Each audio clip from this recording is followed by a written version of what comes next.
Story 1. The emergency calls from a town that doesn't exist. At 1:17 a.m., a 911 operator received a call from a town that had burned to the ground 30 years ago. The caller was screaming. The line was clear, and the address was impossible. The system showed one word on the screen. Location: invalid. The first call. Megan Holloway had worked as a 911 dispatcher for 7 years. She had heard panic, lies, accidents, and last breaths. Nothing surprised her anymore. Until that night. The call came in without a caller ID. No GPS look. No tower ping. Just a calm system tone, and then breathing. Ma'am? A man whispered. Please, they're outside. Megan straightened in her chair. Sir, I need your location. There was a pause. Then the man said something that made her fingers freeze over the keyboard. Ashford, Main Street, number 14. Megan typed it in. The system flag read. Ashford, status, non-existent. Ashford, Pennsylvania had been destroyed by a chemical plant fire in 1994. The land was fenced off. No rebuilding. No residents. No addresses. Sir, Megan said carefully, that town doesn't exist anymore. The man began to cry. They keep telling us that, he said, but we're still here. A loud bang echoed through the phone. Megan flinched. What was that? They're knocking, the man whispered. They come every night at the same time. Who comes? Megan asked. The line went silent. Then click. Disconnected. Megan stared at the screen. Her heartbeat thudded in her ears. She marked it as a system glitch. 5 minutes later, another call came in. Same signal. Same red warning. Same town. This time it was a woman. They took my husband, she sobbed. Please send help. Please. They don't like when we scream. Megan swallowed hard. If you're watching this story right now, she would later say, this is the moment you'd hit like and subscribe, because nothing after this made sense. The woman suddenly stopped crying. Her voice dropped to a whisper. They know I called you. Behind the woman's voice, Megan heard footsteps. Not running. Walking. Slow. Heavy. Close. Megan, the woman said. Megan's blood turned cold. How do you know my name? The woman smiled through the phone. Because, she said softly, you answered last time too. The call ended. On Megan's screen, a new notification appeared. Incoming call, Ashford. Again, the calls didn't stop. Every night at 1:17 a.m., Ashford called. Different voices. Different people. Same fear. Megan began recording them secretly. She noticed something terrifying. Every caller described the same night. Same date. Same fire. Same screams. But that fire happened 30 years ago. One night, Megan broke protocol. She called her supervisor and pulled old emergency archives. What she found made her stomach twist.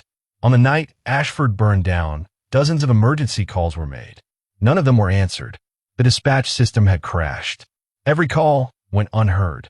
Megan's hands trembled as she realized the truth. The people calling her now weren't alive. They were trapped in the final moments of that night, reliving it again and again and again.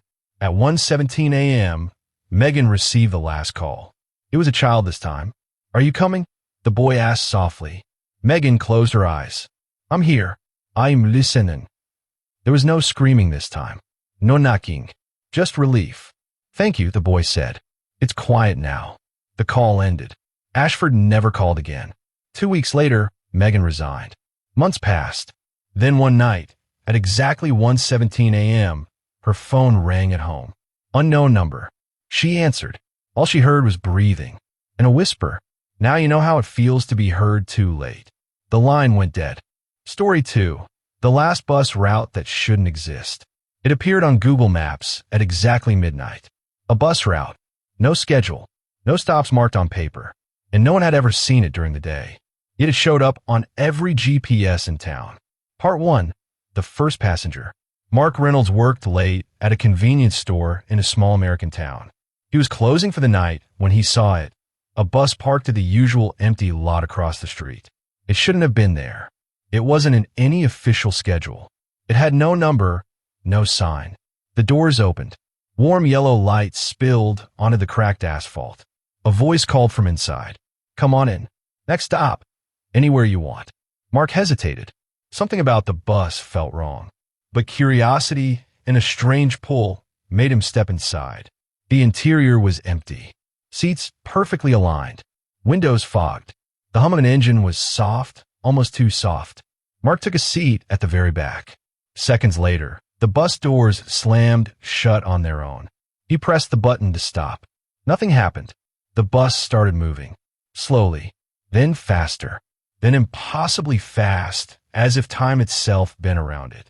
Through the fogged windows, Mark saw streets he didn't recognize. Forest fields, houses that weren't there before. A whisper came from the empty seats around him.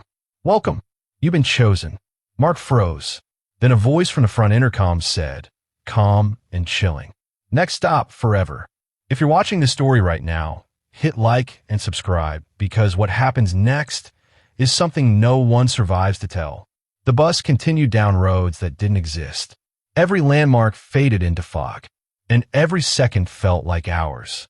Mark realized this bus isn't real. It's a trap, and it had a schedule, only at midnight. The bus didn't slow. Mark tried the doors again. Locked. The intercom crackled. "Passengers, please take your seats. Destination, forever." He glanced around. Other seats, once empty, now held shadowy figures.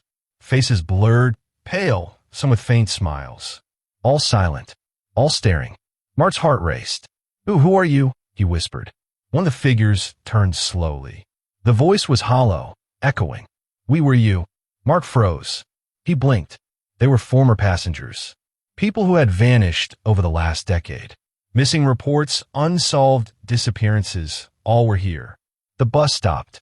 Outside, he saw streets that looked like his town, yet twisted. Buildings stretched impossibly, streets looped endlessly. A faint, flickering sign appeared. "Next stop, your life." The intercom hissed again. "The bus does not end. The passengers continue. You may leave, only if you disappear from memory." Mark's mind raced. He remembered reading the reports. The missing people were never found. Now he understood. The bus didn't take them physically. It trapped their existence in a different reality. Time stopped. Memories faded. They became part of the route. Mark slammed his fists on the window. "Nothing. I want out," he screamed. The figures turned toward him, smiling faintly. The bus slowed, then stopped in front of a dimly lit house, one he recognized from childhood. The intercom whispered one last time. "Every stop is your stop. Every street, your street. Welcome to the route forever." Mark stepped off. The bus doors closed behind him. He blinked, thought he was home, but no one remembered him. His phone, his family, his friends, gone from memory. Only the bus knew. Only the route remembered. Mark tried to run. The streets twisted. Every road led back to the bus stop. He realized the truth. The bus route doesn't exist on maps, but it exists in reality. It collects souls, traps them, and erases them from the world. The last thing Mark heard before the screen of his fading phone went black. Story 3. The town where no one has reflections. They said it was just an old town in Oregon, a place untouched by time. Quiet streets, friendly faces. But when journalist Emma Clark arrived, she noticed something impossible. No one had a reflection. Not in windows, not in mirrors, not even in puddles. Arrival in mirrorless town. Emma drove down the winding forest road, camera bag at her lap. She had heard rumors about Ravenwood, a town locals avoided, saying the mirrors lie here. At the entrance, an old wooden sign read, "Welcome to Ravenwood. Smile and forget." She laughed nervously. "Creepy," she muttered, taking a photo. The streets were quiet.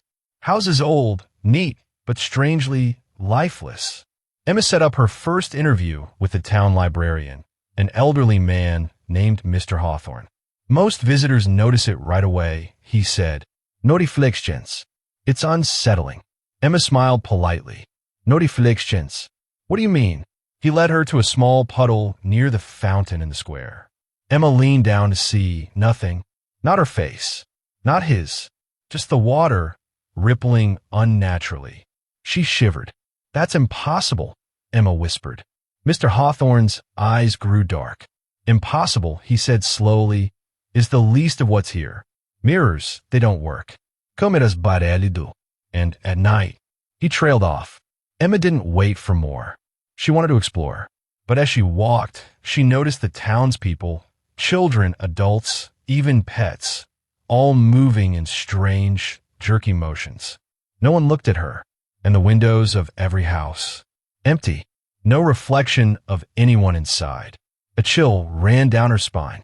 If this town erased reflections, what else had it erased? She pulled out her camera. Click! The screen showed a pale, distorted face, but not hers. Emma's breath caught. She whispered, This isn't possible. And behind her, a whisper came from the empty street. You shouldn't be seeing this. If you're watching this story, hit like and subscribe, because nothing will prepare you for what happens next. Emma backed away from the puddle. The distorted face in her camera wasn't hers. Her hands shook. She turned toward the street. The townspeople were no longer moving randomly. They were staring at her, but their eyes were empty. No pupils. No reflection. Her heart raced. Mr. Hawthorne appeared suddenly behind her. They've been waiting, he whispered. The town, it's alive. It feeds on what you see or don't see. Emma swallowed hard. Feeds on reflections? He nodded. Every soul in Ravenwood lost its reflection the moment they stepped into town. The mirrors couldn't hold them, so the town took them. Suddenly, all the windows glowed faintly. From inside, faces moved independently, not matching the people standing outside. Emma realized the horrifying truth. The reflections were alive. The people she saw were shells. The real consciousness was trapped in the mirrors, forced to mimic their bodies. A faint whisper floated through the square. You came. Now you belong. Emma ran. She sprinted through the streets, dodging people who seemed normal at first, until she noticed their movements. Perfect mechanical mirrored. She found a cracked mirror in a closed shop window. Emma pressed her face against it. Her reflection didn't move. It smiled. A hand shot out from the mirror and grabbed her wrist. She screamed. The reflection pulled her in. Everything went black. Hours later, her camera lay on the fountain's edge. The screen displayed a single message. Welcome to Ravenwood forever.